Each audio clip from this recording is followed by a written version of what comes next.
السلام علیکم پیارے طلباء، میں سجاد انصاری۔ امید ہے آپ سب خیریت سے ہوں گے اور جو لیکچر ہم دے چکے ہیں ان کو دیکھ بھی رہے ہوں گے اور گھر پر کسی نہ کسی حد تک اس کی مشق بھی کی ہوگی۔ جیسا کہ میں نے پہلے بات کی تھی تو ہم حصہ نظم پڑھ چکے ہیں۔ یہ آپ کے پیپر کا دوسرا سوال جو میں نے تفصیلاً بتایا تھا اور نمبروں کی تقسیم بھی بتائی تھی، تو اسی تسلسل کو ہم قائم رکھتے ہیں۔ سوال نمبر 2 کا ہی دوسرا حصہ جو حصہ بے میں نے بتایا تھا وہ تھا حصہ غزل، اور یہ بھی آپ جانتے ہیں کہ 10 نمبر پر محیط ہے اور اس کے بھی اشعار کی تشریح آپ نے کرنا ہوتی ہے، تو اس لیے اسی سوال کو ہم مکمل کرتے ہیں۔ اور اشعار کی تشریح آپ بچپن سے کرتے آ رہے ہیں، لیکن یہاں پہ جو فرق آئیں گے، جو انداز اپنایا جائے گا، میں کوشش کروں گا کہ اس کی تفصیل آپ کے سامنے رکھوں تاکہ یہ قدر آسان ہو جائے۔ اچھا، پہلے غزل کا لفظ آپ بچپن سے سنتے آئے ہیں، اس کا مطلب کیا ہے؟ مختلف لوگوں نے اس کی مختلف معنی بتائے ہیں۔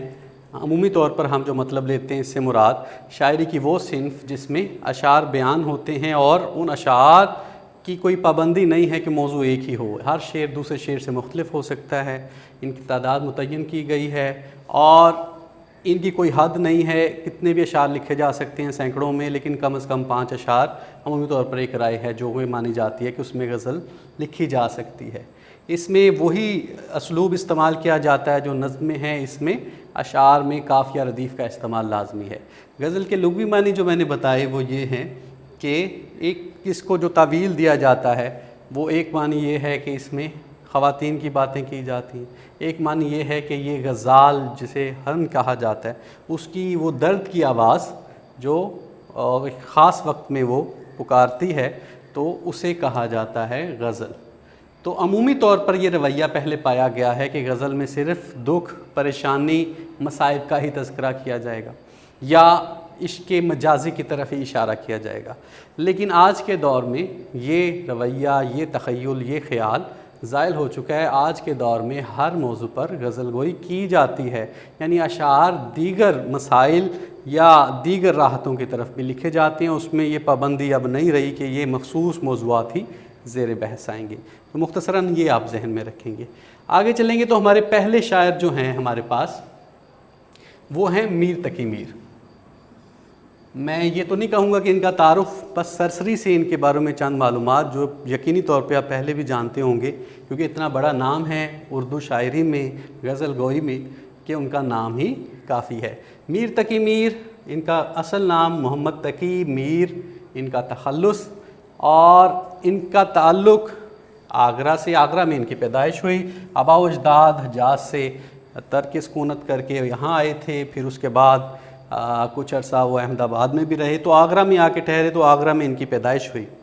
اور وہیں پہ انہوں نے اپنے شروع کے سال گزارے، لیکن 9 عمری میں بھی ان کے والد صاحب کا انتقال ہو گیا، جس کی وجہ سے انہیں اس کے بعد دہلی جانا پڑا۔ وہاں پہ بھی حالات ناساز رہے، مشکلات کا سامنا رہا، تو اس وجہ سے دوبارہ یہ آگرہ بھی آئے، لکھنؤ بھی گئے۔ تو اس طرح سے ان کی زندگی میں وہ مصائب، وہ پریشانیاں جو ان کے روزگار کے حوالے سے اور ان کی عزیز و اقارب کی وفات اور ان کی مشکلات اور ان کی سرد مہری کی وجہ سے ان کو سامنا کرنا پڑا، وہ ساری چیزیں ہمیں ان کی شاعری میں بھی نظر آتی ہیں۔ وہ دکھ، وہ درد، وہ تکلیف، وہ رنج، اس کی جھلک ہمیں ان کے کلام میں نظر آتی ہے۔ اسی مناسبت سے جب ان کے کلام میں یہ ساری چیزیں نظر آتی ہیں اور ان کا انداز بیاں ایسا ہے کہ ان کو خدائے سخن بھی کہا جاتا ہے اور خدائے علم بھی کہا جاتا ہے کہ انہوں نے علم کو، دکھ کو، درد کو اس انداز سے بیان کیا ہے کہ کوئی اور نہیں کر سکا، اور جتنے بڑے نام ان کے بعد گزرے ہیں وہ سب ان کے معتقد رہے ہیں، جن میں غالب، اقبال اور دیگر جتنے بڑے بڑے نام ہم گنیں گے وہ سب اس بات کے ماننے والے ہیں کہ میر سے بڑا شاعر ہمارے یہاں پیدا نہیں ہوا، سب ہی ان کے معتقد ہیں غزل گوئی کے حوالے سے۔ ان کی وفات لکھنؤ میں ہوئی۔ مختصراً اگر بات کریں تو ان کی شاعری میں وہ مکمل پن، وہ جاذبیت نظر آتی ہے جس کو ناصر کاظمی نے بھی اپنے اشعار میں بیان کیا ہے کہ وہ صرف الفاظ کا رد و بدل کرتے ہیں۔ ان کی شاعری یہ ہے کہ اس سہولت سے شعر کہتے ہیں کہ دوسرے شخص کے لیے اس کو بیان کرنا مشکل ہو جاتا ہے، کوئی اور اس درجے کو پہنچ نہیں پاتا۔ بہت سے دیگر شعراء نے بھی کوشش کی کہ ان کے انداز میں لکھا جائے لیکن اس مقام کو نہیں پہنچ سکے۔ تو یہ ایک مختصراً تعارف کہہ لیں، مختصراً معلومات کہہ لیں جو میں نے ان کے بارے میں دی۔ اب ہم پہلی غزل کی طرف بڑھتے ہیں جو کہ ہمارے نصاب میں ہے۔ اس کا پہلا شعر،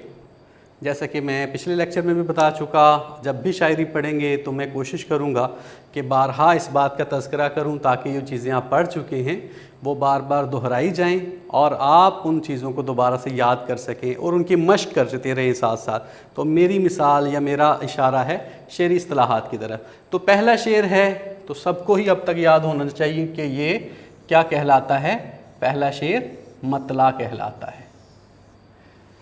تو پہلا شعر ہے، مطلع ہے، اس کی نشانی ہم سب جانتے ہیں کہ کیا ہے۔ دو نشانیاں میں نے بتائی تھیں کہ ایک تو پہلا شعر ہوگا، دوسرا دونوں مصرے ہم قافیہ ہوں گے۔ ٹھیک ہے جی، تو یہ ایک ضروری بات آغاز میں ہو گئی شعری اصطلاحات میں سے۔ اب ہم آگے بڑھتے ہیں۔ پہلا مصرع، جس سر کو غرور آج ہے یہاں تاج وری کا، کل اس پہ یہیں شور ہے پھر نوحہ گری کا۔ تو مشکل الفاظ کو پہلے دیکھتے ہیں کون کون سے ہے۔ غرور سے مراد ہوتا ہے گھمنڈ، تکبر، کسی کو خاطر میں نہ لینا، اپنے آپ کو باقی سب سے ممتاز سمجھنا اور سب سے الگ جاننا، کسی اور کو اس درجے کا نہ جاننا، اسے کہتے ہیں گھمنڈ، تکبر۔ تاج وری،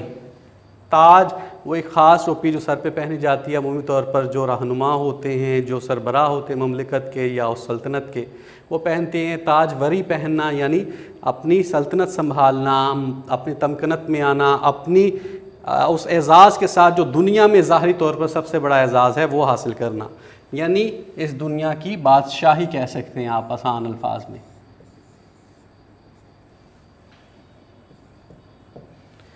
دوسرا مصرع، کل اس پہ یہیں شور ہے پھر نوحہ گری۔ نوحہ گری کہتے ہیں رونا دھونا، آہو پکار کرنا، اپنے دکھ کا اظہار کرنا۔ تو اس کا مفہوم سمجھتے ہیں، جیسے میں نے بتایا کوشش کیا کریں پہلا مصرع پہلے دیکھیں پھر اس کے بعد دوسرے کو اس کے ساتھ ملا کے ایک بات مکمل ہوتی ہے۔ تو پہلے مصرع میں انہوں نے کیا کہا، جس سر کو، اس سر سے مراد ہم لیں گے جس شخص کو،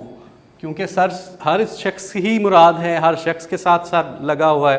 اور ہم عمومی طور پر جب بھی غرور کی، گھمنڈ کی، اکڑ کی مثال دیتے ہیں تو یہی کہتے ہیں کہ اس کی گردن جھکتی نہیں ہے، اس کا سر اتنا بلند رہتا ہے غرور سے، تکبر سے، گھمنڈ سے۔ تو اس لیے اس کا استعمال شاعر نے کیا کہ جس سر کو غرور آج ہے یا تاج وری کا، کہ یعنی جس شخص کو بھی آج اپنی ظاہری سلطنت کی بادشاہی کا، اپنی حکومت کا، اپنی کسی بھی طاقت کا زوم ہے، گھمنڈ ہے، تکبر ہے، تو کیا ہوگا، کل یعنی آنے والا وقت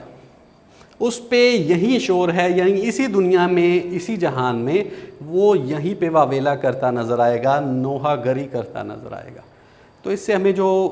مفہوم ملا، جیسے میں نے کل نکات لکھوائے تھے، تو ہم کیا دیکھتے ہیں کہ پہلا تو انہوں نے تذکرہ کیا کہ یہ دنیا کی حکومت یا بادشاہی یہ وقتی ہے، یہ عارضی ہے، وقتی اور عارضی ہے، یہ دائمی نہیں ہے،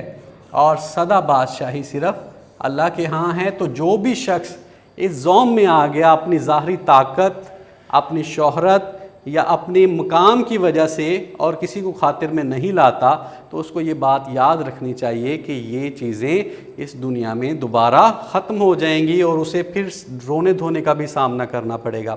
جیسا کہ ہمیں ہمارے بڑے بوڑھے بھی سمجھاتے ہیں اور ہم اس ہر شخص کو سمجھانے کی کوشش کرتے ہیں جو کہ ہم سے تعلق رکھتا ہے، ہمارے زیر سایہ ہے، کہ جب بھی اس کو کوئی کامیابی ملے تو اللہ کا شکر ادا کرنا اپنی طبیعت کا حصہ بنائیں، بجائے اس کے کہ گھمنڈ اپنی ذات کا محسوس کریں، کیونکہ یہاں اس دنیا کا قانون یہی ہے کہ جو بھی ادھر سے آیا ہے اس نے یہاں سے رخصت بھی ہونا ہے۔ تو جتنا مال و متاع، دولت، مقام جو بھی اس کو ملا ہے وہ اس دنیا میں عارضی اور وقتی ہے، کیونکہ ہم ایک مسافر کی صورت اس دنیا میں آتے ہیں، تو اس دنیا میں جو بھی میسر آتا ہے وہ بالآخر ختم بھی ہونا ہے، اور ہم ہر عروج کو کیونکہ زوال ہے، یہ آپ حوالے میں بھی لکھ سکتے ہیں۔ تو یہاں پہ جو بھی شخص آج بلندی پر ہے تو کل پستی اس کا مقدر ہو سکتی ہے، تو اس وقت کو بھی ذہن میں رکھنا چاہیے۔ مختصر سا وہ ایک واقعہ بادشاہ کا عرض کروں تو ایک بادشاہ بڑا خوش تھا، تو اس نے اپنے وزیر سے کہا کہ مجھے کوئی ایسا تحفہ دو کہ جو میرے کام آئے۔ تو اس نے ایک سکہ بنوایا، اس کے دونوں اطراف میں یہ لکھ دیا کہ یہ وقت ہمیشہ نہیں رہے گا۔ تو اس کی حکمت پوچھی گئی تو اس نے بتایا کہ یہ اس لیے ہے کہ جب آپ بہت خوش ہوں تو اس کو دیکھا کریں،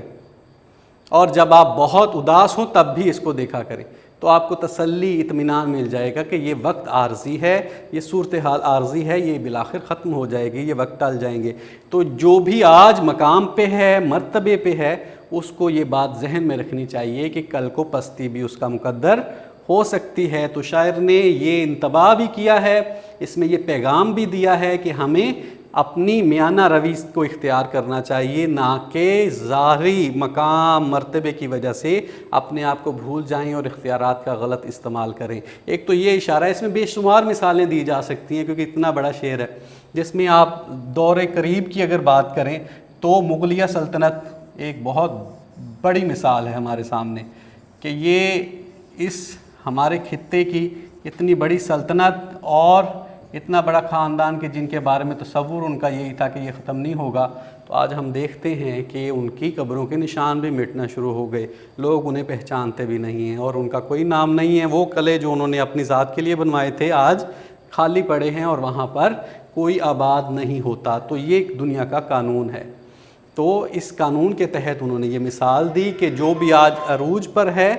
کل اس کو زوال بھی لاحق ہوگا، تو اپنے آپ کو میانہ روی میں رکھنا چاہیے بجائے اس کے کہ ہم اس عہدے کا، اس مرتبے کا غلط استعمال کریں۔ اس کے علاوہ بھی بہت سی باتیں ہو سکتی ہیں، مختصراً آپ کوشش کریں کہ یہ چیزیں سمجھیں کہ دنیا کی حکومت مختصر ہے، عارضی ہے، ہمیں اس کا صحیح استعمال کرنا ہے، اور اس دنیا میں رہتے ہوئے اگر کچھ بھلائی ہو سکتی ہے تو ہم کر سکتے ہیں، کیونکہ آج اگر ہم بلندی پہ ہیں تو کل پستی بھی ہمارا مقدر ہو سکتی ہے، تو ہمیں اس بات کو ذہن میں رکھنا چاہیے۔ آگے بڑھتے ہیں، اس کا دوسرا شعر: آفاق کی منزل سے گیا کون سلامت، اسباب لٹا راہ میں یہاں ہر سفری کا۔ آفاق، اس سے مراد یہاں ہم دنیا لیں گے،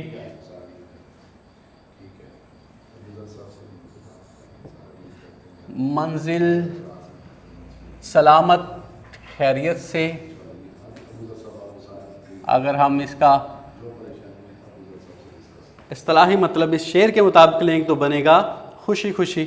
اسباب، مال و دولت، جو بھی مال و متاع اس نے جمع کیا تھا، سامان، راہ میں، راستے میں، سفری سے مراد مسافر ہے، یہاں پہ انسان مراد ہے کہ یہاں پر جو بھی گزرا وہ سب کچھ لٹا کے ہی گیا۔ اچھا، اس شعر کو بھی سمجھنے کے لیے آسان ہو گیا، ہمیں پہلا مصرع دیکھیں۔ وہ کہتے ہیں اس دنیا کی منزل سے، اس دنیا سے، اس جگہ سے، اس کائنات سے جو بھی آیا ہے